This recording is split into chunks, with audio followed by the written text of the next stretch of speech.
Hello there, Atheist Junior here, your friend and humble narrator. And today I was going to do a stream about a different topic, but I think my viewers and me would rather talk about the debate that happened last night. And what I was going to talk about, I need to write some more notes for that anyway. So I'm just going to postpone that because this is more relevant, I think. And I think it'll be more fun anyway.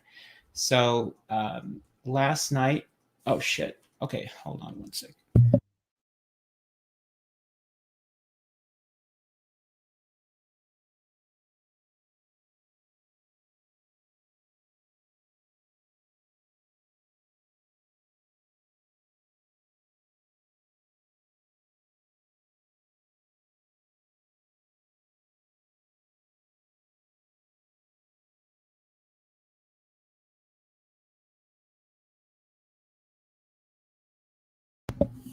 There's no audio for real? Hold on. Y'all are kidding. Testing.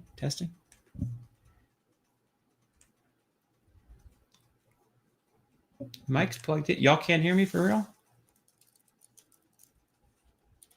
So now it's working.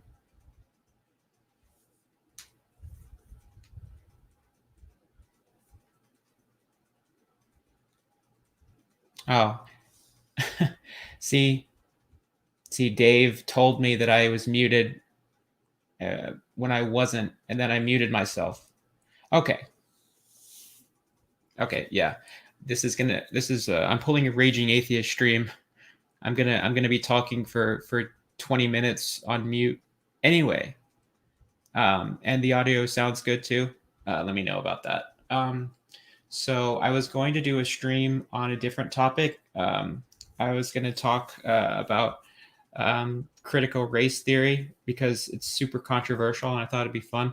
But I think the viewers and also I would rather talk about the debate last night between Dr. Dan and Mr. Kent Hovind, because Kent Hovind is not a doctor. Dr. Dan is the doctor. And I always call him Dr. Dan because I'm trying to make up for all the times Standing for Truth called Kent Dr. Hovind. And what's really fucked up is I don't know if you guys have seen the first debate between Dr. Dan and Kent, but it was on Standing for Truth's channel. And, he has the little boxes. Yeah, he has the little boxes for, Dan and for Kent. And for Dan, it says Dan Cardinale. And then for Kent, it says Dr. Hovind. So he put doctor for Kent, but not fucking Dan, which is ridiculous. Like, at least put it for both of them if you have to call him doctor. Yes. The fall of Adam, that's the creationist excuse for everything, isn't it?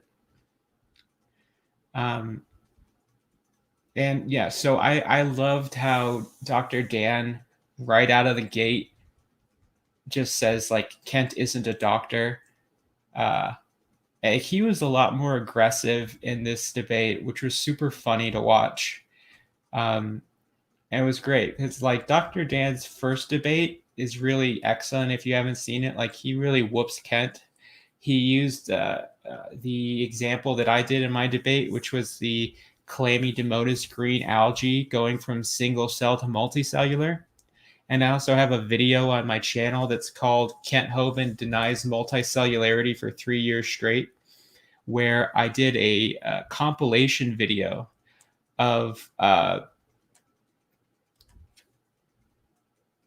each person who brought up this example in a debate to Kent Hovind, and I put the dates, and it's in chronological order. So it's like 6 people ending with me. And each time Kent says like, "Oh, I'll look into this. I'll read this article. I'll do some more research on this." Hovind, okay. But he never does. He's just lying. Uh, but the last time Dr. Dan was like more polite, but this time you could tell he really got under Kent's skin. Excuse me. I think I'm getting cancer. Eat apricot seeds. Excuse me.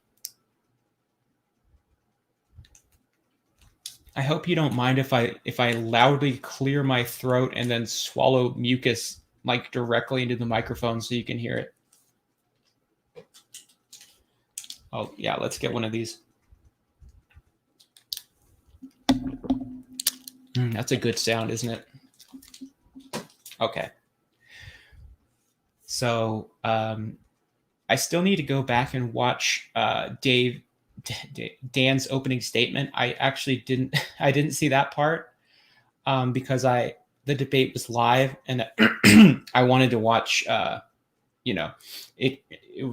It came on and then I I clicked on the video and I skipped ahead to where it was live because I wanted to watch it. Because me and David P. Neff are in a Twitter group with some other people, and we were both playing Kent Hovind Bingo, where he had his own bingo card, and then I had mine that I made, and he won. He got bingo first, unfortunately, but yeah,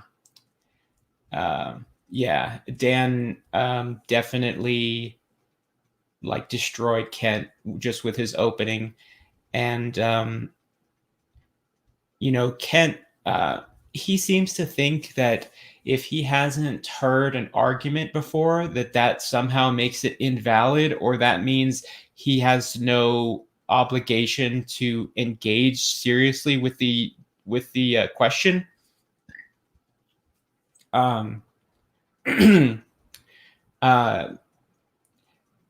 He said that you made up this heat problem. This is made up, and it's not made up, because if you want to have a 6,000-year-old Earth, well, the Earth's crust is full of uranium, so we know how long it takes uranium, how long the half-life is. We know how long it takes for it to decay. And when radioactive elements decay, they give off heat. So if you want to take this uranium that takes basically about, I think the half-life of uranium is like 4 billion years. It's like the age of the Earth, basically, because it's as old as the Earth. I could be wrong on that, but it's a long time. If you want to squish down that half-life to 6,000 years, you're going to release a ton of heat. And not just that, but if you want to have the amount of rain coming down that the Bible says, you're going to have a ton of heat released. If you want to have, and they try to get out by that by saying, it was from the fountains of the deep. Well, if you Kent brought up the Old Faithful geyser. Well, if you've ever seen Old Faithful, it's a hot, steaming geyser. Like, you don't want to get close to it. It'll burn you. So you would have these hot, steaming geysers, basically, like he said, basically volcano water spraying out all over the Earth. So that would be incredibly hot. And he tried to bring this up to Kent, and Kent completely didn't take the argument seriously. Like, he was kind of being a dick, honestly. Like, he was like, because Dan was trying to ask him what the temperature would be, or how high of a temperature could the ark survive before the water would be boiling and the wood would burn, basically. And Kent was like, it was 74 degrees. Okay. It was 74 degrees. Just like being super sarcastic. And then he asks him, well, if you had these geysers all over the Earth, would that raise the temperature? And he was like, that would make it 75 in some places. Like, I mean, I almost wanted James to like tell him, Kent, you need to answer the fucking question. Like, you can't just like this is a debate. You can't just come like if you want to call Dan a scoffer. I mean, Kent is the one that's scoffing at the questions. But I think that James actually did a pretty good job of moderating the debate. Um,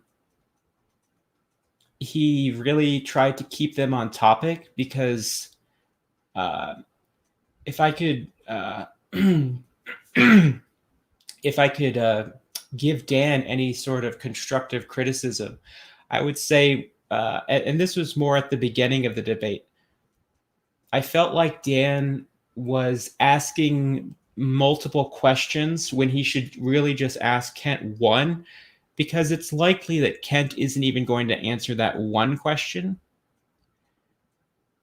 But you want to at least ask him one question, and I felt like he should simplify his questions, like just narrow like and he did do this eventually, but just try instead of like you know laying out question after question and having this long sort of monologue where you've asked three or four questions.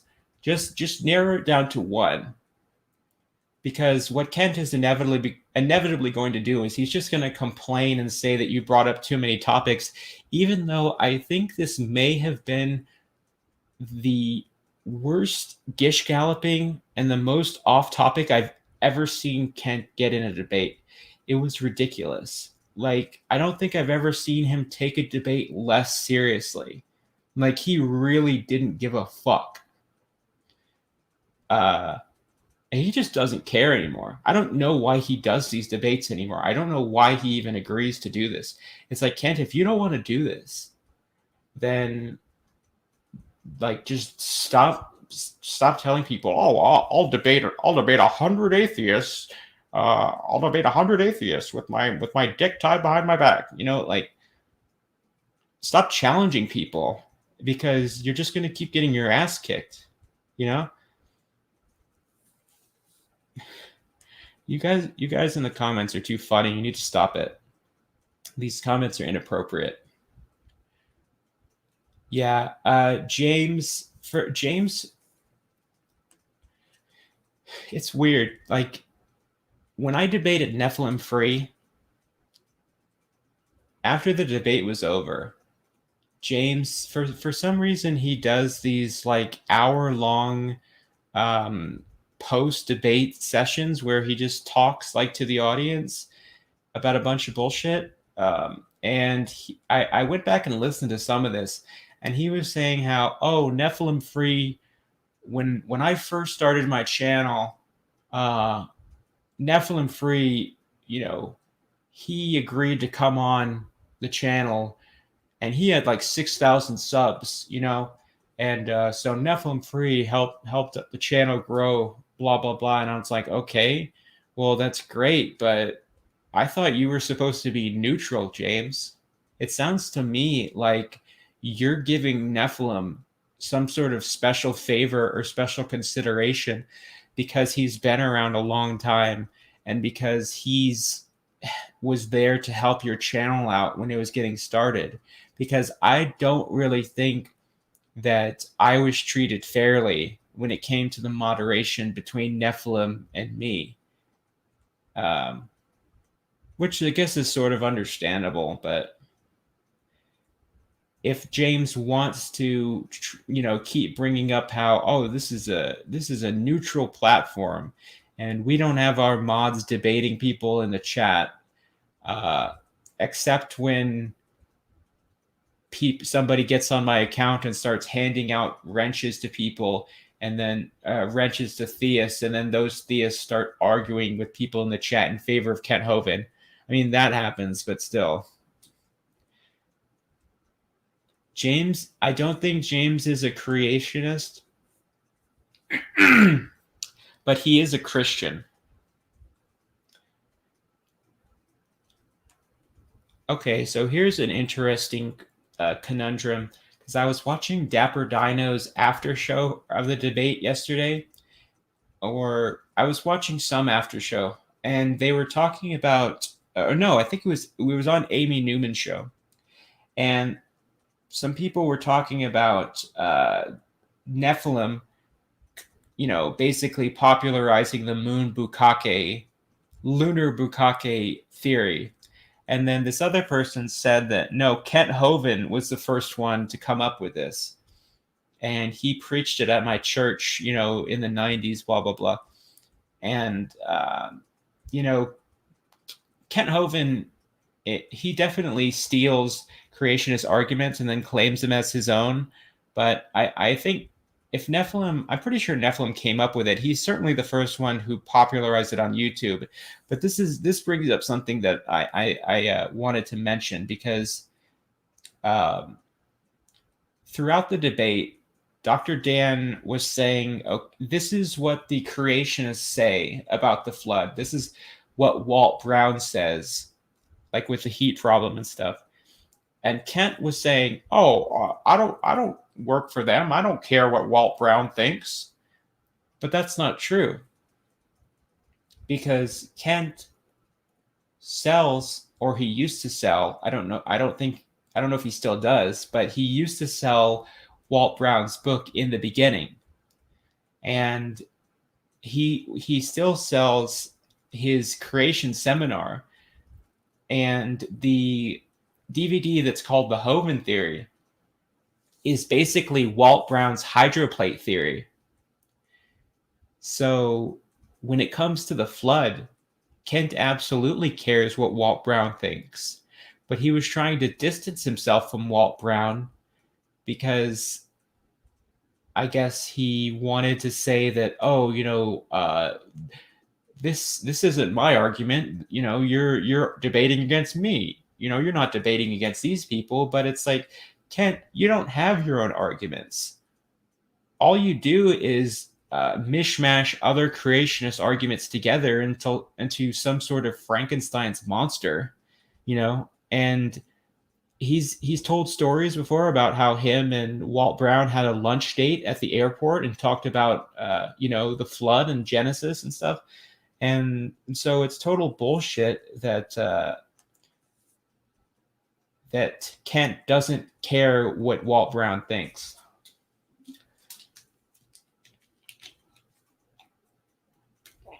Someone in the comment section said that Kent and Neff stealing ideas from each other is the intellectual equivalent of felching. Why did you make me read that? Oh my gosh, Gail Riplinger. Gail Riplinger is like the female Kent Hovind. If you have not experienced this person, I highly recommend looking up the radio debate, and it is a debate. She'll say it wasn't a debate, but the radio debate between her and James White. Now, I know that I don't. There aren't a lot of online theists that I like. I know there are a lot of atheists that are like, oh, I like this Christian, or like I like this guy, but in my opinion, it's extremely rare to find an online theist who, like an apologist basically, who's not dishonest as fuck. But I like James White. And I like James White because James White is extremely knowledgeable about the history of the Bible and the history of Christianity as a religion. And I think that, I'm an atheist, but I do think that the history of Christianity and the sort of canon of the Bible is really interesting. The history of how the Bible was actually written, and the history of the early Christians and all that stuff. I think it's pretty interesting. And James White is a good person to look to if you want to watch some videos about that. It's well-made stuff. And he has some Kent Hovind busting videos where because Kent Hovind has these old videos he made where he gives this fictional account of how the early Bibles were written, where he says basically that, it takes about 18 months to write out a whole Bible. They would write out the Bible by hand. And, if they had any errors, they would burn the whole thing. Like basically saying that, the early Christians would write out the entire Bible and just carry it with them. But, the early Christians were persecuted. They would have maybe one book between them and they would have to share it. They didn't have entire Bibles, so he has a good video where he is debunking Kent Hovind on the history of the Bible. But him and Gail Riplinger did a debate because Gail Riplinger, and Kent still to this day sells Gail Riplinger's books. And because there's this whole thing with, if you've ever heard Kent say basically, if you don't reuse the King James version, then fuck you, Hovind. Fuck you, Hovind. It's called King James Onlyism, and it's sort of like a cult. And Gail Riplinger wrote these weird books about how the other Bible versions are like satanic or something. It's real weird. And James White wrote a whole book debunking her. And so they had a radio debate where Gail Riplinger says a bunch of weird shit. And then later on, Gail Riplinger, like I say that she's the female Kent Hovind because she lies and exaggerates stuff about herself so much. It's ridiculous. Like, it is insane. And she claims that James White like edited the audio of their debate to make her sound stupid, and all this stuff. And, then Kent Hovind, for some reason, made a video where he came on and said that, oh, you know what, James White, he says that he debated Gail Riplinger, but he's a liar, blah, blah, blah, and all this stuff, just agreeing with what she said and calling him a liar when none of that was true. He didn't edit the debate. You can listen to the debate. It's still online. And Kent, then a bunch of people, even Kent Hovind's fans, called him out saying that, James White wasn't lying, basically. And Kent totally refused to walk back anything that he said. He just believed what Gail said, without looking into it at all. And this is Kent Hovind's thought process. When it comes to Kent Hovind, when he doesn't want to believe something, he will absolutely never believe it, no matter how much evidence is put in front of his face, no matter how many times he's corrected on it. Even if you walk him through the process, even if he actually admits that he believes something like speciation, he'll say that he doesn't think macroevolution is true, even though he's admitted that he thinks speciation is true and he thinks natural selection is true. But when it comes to something he wants to believe, when he finds out something he wants to believe, he will immediately start to believe it without any evidence at all, without looking into it at all, despite evidence to the contrary, and he will believe it for the rest of his life. Like my video about Kent and QAnon. Like Steve, Kent's tech guy, told Kent about QAnon, and in one day, basically, he told him about it, and Kent just was on board for all of it. He just believes all of it now. He believed everything. He believes everything Gail Riplinger says because he sells her books, and they're expensive as shit, and the books make him money.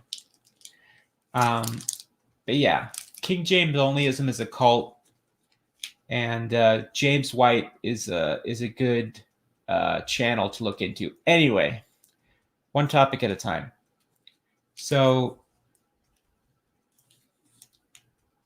Kent, at one point, he's just like, basically gives in, like taps out when it comes to the heat problem and just admits he can't answer it. It's like, oh, I want to move on to something else. Harvard, okay, Harvard. And so then I'm trying to think what they talked about after that. It was basically like the wooden boat. Like, could a wooden boat basically withstand being built that big? Could it withstand the turbulent waters? And the answer is obviously no. And then one of my favorite moments of the debate was it was, I thought the Q&A was excellent. The Q&A was probably the best part, which usually it is, because usually the open discussion is the best part, but a lot of times Kent will gish gallop and he'll control the flow of the debate. And in my experience, you know, some people might watch Kent Hovind debates and say like, oh, you know, why do people let Kent drag them around, and why do people, you know, let Kent control the flow of the debate and gish gallop? When you're debating Kent, you don't even realize it's happening. Like, he'll move you from topic. This is what Kent is an expert at when it comes to debating. Like, Kent is really skilled at debating. He's not skilled in the things that you might think, like, you know, having good arguments or being able to think on his feet or have good rebuttals, but he's good at controlling what the topic is and controlling the flow of the debate, because he's real sneaky and he's good at dodging questions. So what the point of an open discussion is to basically ask Kent questions. And so that's why the Q&A is usually the best part, because that's when you're directly asking questions to Kent. And usually Kent always gets the questions directed at him during the Q&A. It's always a bunch of people asking questions to him, and the questions were really, really good this time. But one of my favorite moments was when Kent said that the Egyptians exaggerate the age of their pharaohs. I'm going to put the link in the chat. And then I was thinking, like, Dr. Dan said exactly what I was thinking, because I was thinking, okay, so the ages of the patriarchs in the Bible aren't exaggerated, but the Egyptians are. And that's like exactly what Kent said. What Dan said. He was like, so you're saying the Egyptians exaggerated their age, but how old was Noah? Yeah, that part was really funny.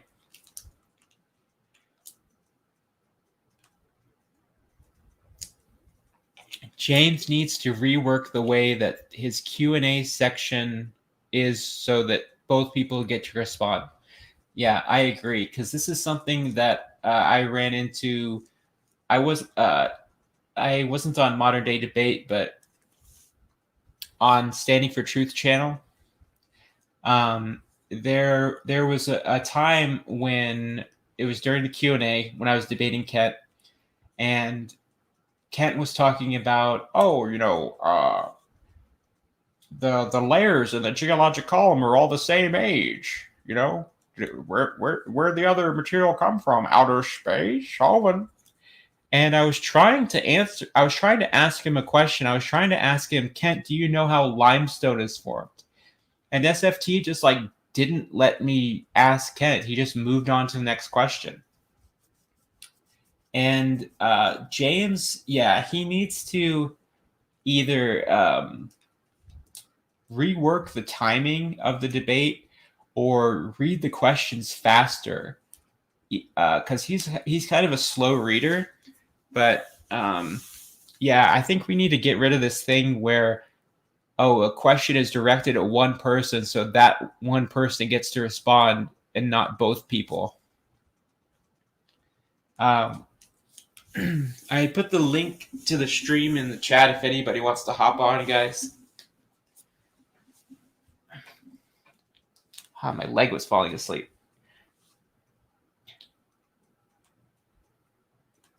Stars. Yeah, so because this is something that's so annoying that Kent does, because he says the layers in the geologic column, one layer is not older than the other because, well, I don't know, right? It doesn't really make sense. If I shuffle a deck of cards, is the top card older than the one at the bottom? It's like, well, I guess not. But if I have a deck of cards and I stack them one after the other until all 52 cards are stacked, did I stack the very bottom card earlier than I stacked the top card? Yes, obviously. And so I was going to ask him, do you know how limestone is formed? Because limestone is formed by critters in the water that have shells that are made of calcium carbonate dying and then sinking to the bottom of the seafloor, and in mass numbers, and then they all get sort of crushed down and their shells basically turn into chalk or they turn into limestone. And that process obviously happens over a long period of time. So the layer that is below that limestone is not the same age as the limestone, obviously. But I didn't get to ask that question.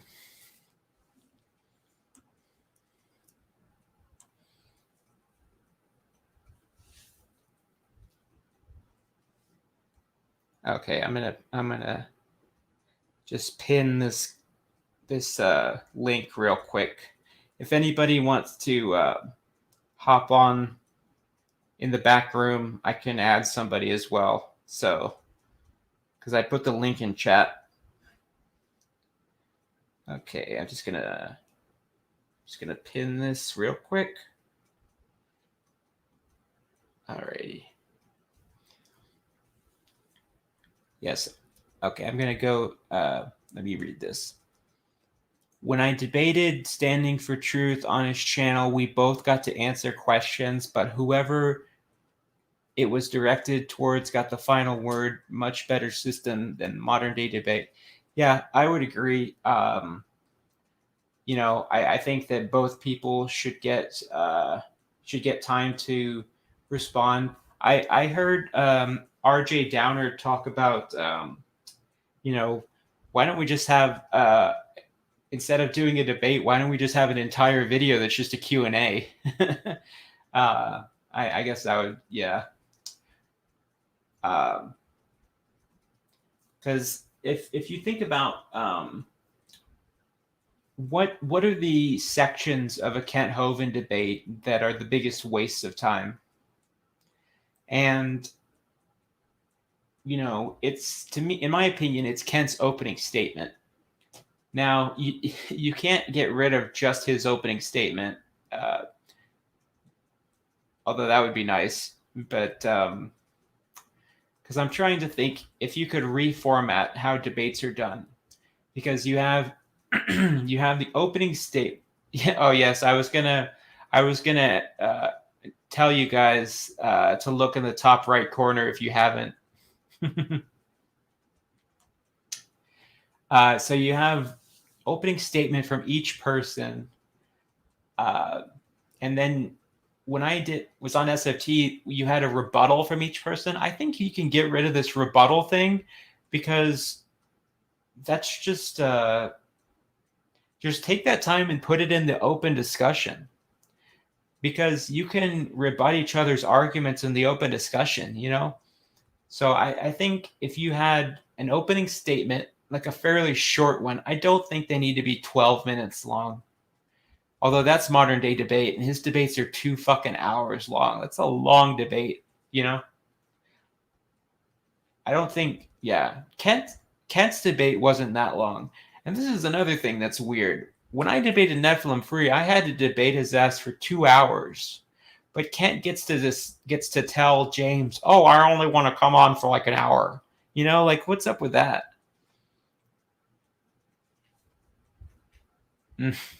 Yeah, maybe like a maybe like maybe like an 8-minute opening, and then go straight to open discussion after that.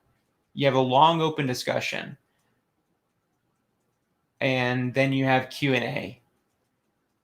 It always seems like the Q&A period gets cut short, um, and I think Kent does this intentionally. He always tells the debate host, that he doesn't want to be on for that long, because Kent knows that he doesn't want to be in the Q&A having to answer direct questions.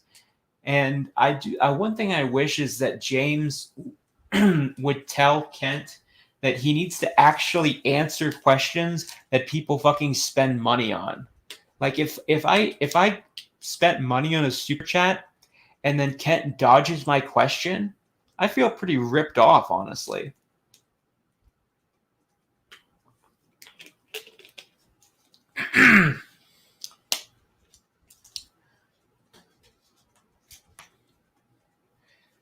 I think each presenter should have to provide sources. Yes. In my opening statement, when I debated Kent, I had the sources for all of my slides that had like claims on them. And Bob, I don't know if you've seen my debate with Nephilim, but at the end, Nephilim got real butthurt because somebody did a super chat asking for his sources, and James started like bitching at him for not providing the source, because he should know, like he should have those ready. Like, how do you not know where you got the fucking picture from? That just shows that he didn't prepare for the debate that night. He's just presenting a bunch of stuff that he already had ready from months ago, because Nephilim has debated that same topic a bunch of times, Yeah.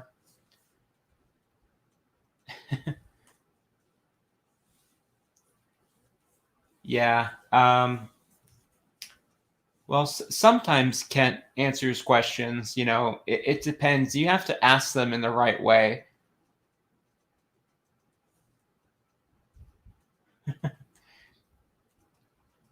Yeah, Kent has 18,000 slides.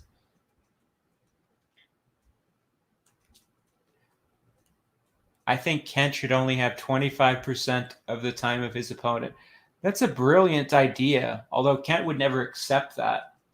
I do think it's true, because, I think it's pretty ridiculous how Kent is always saying, "Oh, I want equal time," but he doesn't give his opponent equal time. He's always gish galloping and talking endlessly. He just keeps going and going and going.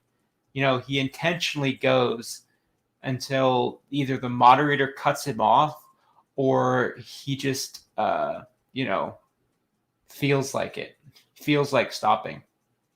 Okay, I'm going back to see if I missed any comments. Yeah. I feel like there really needs to be a new channel on YouTube that is a platform for these kind of debates. I think I would say you should maybe throw out the idea of having a neutral platform, because it's impossible to have a neutral platform when you have creationists and evolutionists / atheists debating, because James is a Christian. So if standing for truth as a young earth creationist, so you're never going to have a completely neutral platform, especially with SFT. The fact that the nameplates for Dr. Dan and Kent in their first debate shows this. The fact that he called Kent Dr. Hovind, but not Dan. He didn't call him doctor. That shows that it's not a neutral platform. But I had somebody approach me and ask me if I wanted to start hosting some debates on my channel. And I told the guy that, I'm basically really busy with content that I have scheduled or I'm working on already, but I think it's might be something. It could be something to consider. This was something that he's talking about in the future, but I'll start a new platform, but only hot guys without shirts can debate there. Yes, you have to be on camera and you have to be half naked, basically. Yeah, I'm starting to sound like Kent, so I think I'm gonna have to end the stream in a few minutes, guys, because uh, I think I'm getting throat cancer. Yes, you have to dox yourself. If you have to dox yourself, and you basically have to be in the nude, and you have to be hot, and etc.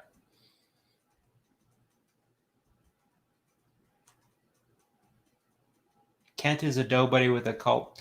I would disagree with that. Kent is fairly famous. You could consider him to be a minor celebrity. I mean, the guy is fairly well known. I mean, more people know about Kent Hovind than know about me. That's sad. Well, okay, guys. Let me know in the comments if you've seen my new video, a bad lip reading of Kent Hovind. And I've got some new videos that I'm working on. I am planning to release a longer version of the bad lip reading video, but it's probably going to take a little while because that's it's difficult editing. It's very time consuming. Next week, next Wednesday. Let's see, what's today? Yeah, next Wednesday, I'm going to have Jackson Wheat on my channel for an interview and Q&A. It's going to be in my interview series where Peter produces the stream.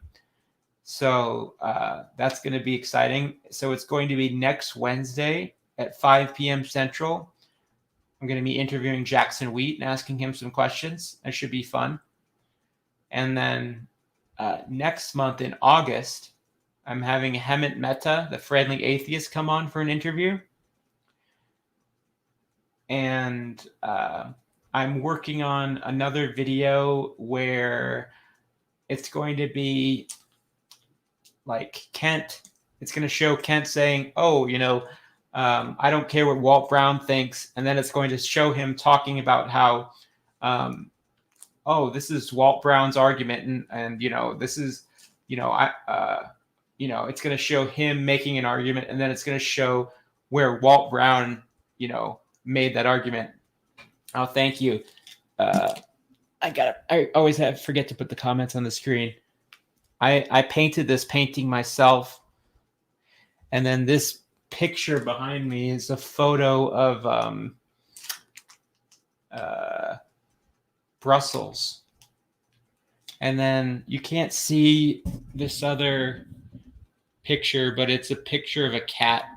It's too small to see it. But thank you.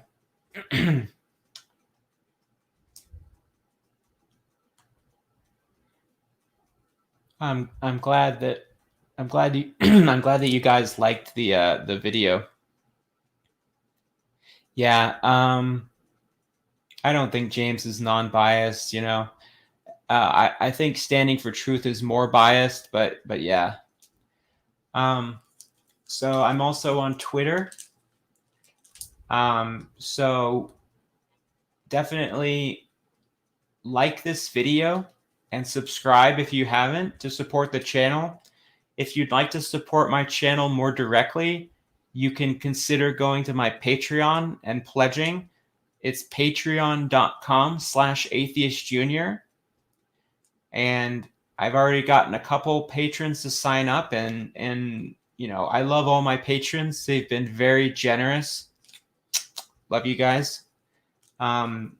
So if you'd like to support the channel monetarily, you can do that.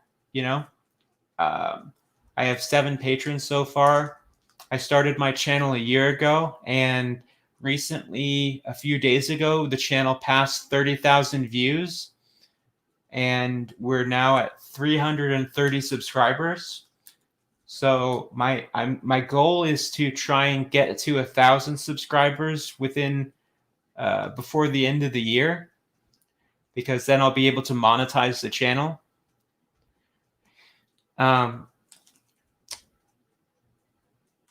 Do I have a video number 7? Like what? Like Kent's DVD number 7? No, I don't have a DVD set. I should make one of those though. It'll be like a Patreon reward. Okay, guys. Well, I'm going to sign off now before I die of throat cancer. But yes, thank you, Dave. My patrons in the chat, Dave and Bob Sadler. I appreciate all of you guys' support, and I appreciate anybody who just watches the videos, comments and likes, engages with the content in any way. I love all of my viewers, every single one of you, so thank you.